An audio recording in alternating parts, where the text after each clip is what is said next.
इस वीडियो में हम बात करेंगे इंडिविजुअलिज़म के बारे में। एक इजी सा इंटरेस्टिंग सा कंसेप्ट है।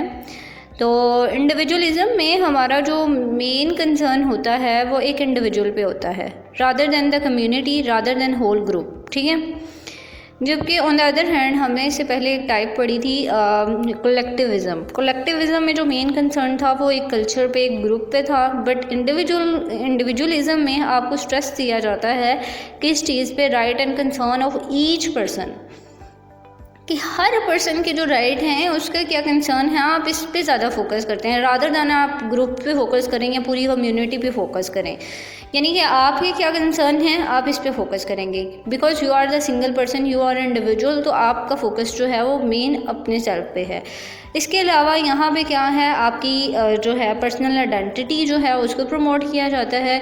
और क्या होता है इसमें, और यही है कि फॉर एग्ज़ाम्पल आप किसी ग्रुप में हैं तो आपने जो है ना, आपने अपनी ऑन वेल बीइंग पे फोकस करना है, अपने जो गोल्स हैं आपने उन पे फोकस करना है। आपने ये नहीं देखना कि कम्युनिटी क्या कर रही है और कम्युनिटी के क्या गोल्स हैं, कम्युनिटी की क्या नीड्स हैं, मैं पहले वो पूरी कर लूँ। नहीं, पहले आप एक इंडिविजुअल पे ज़्यादा फोकस करेंगे, एक इंडिविजुअल पे स्ट्रेस देंगे, उसकी तरफ ज़्यादा आपका कंसर्न होगा कि वो क्या सोच रहा है, वो क्या, उसकी क्या थिंकिंग है, उसने क्या करना है लाइफ में, उस पर फोकस होगा।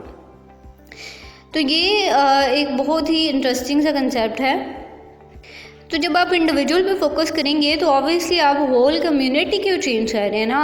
अब इसमें बहुत ज़्यादा इन्फ्लुएंस होता है पीपल शॉप पे, ड्रेस पे, लर्न पे, इस इवन ये जो बिज़नेस कंडक्ट कर रहे हैं ये बहुत ज़्यादा इन्फ्लुएंस करते हैं, because you are the only person. आपकी इंडिविजुअलिटी जो है वो इन चीज़ों की तरफ कंसर्न कर रही है। तो अब इससे रिगार्डिंग आपका कोई क्वेश्चन है या कुछ भी आप शेयर करना चाहते हैं मुझे कमेंट सेक्शन में बताएं। अपना और अपने प्यारों का बहुत सा ख्याल रखिएगा। मिलते हैं नेक्स्ट वीडियो में।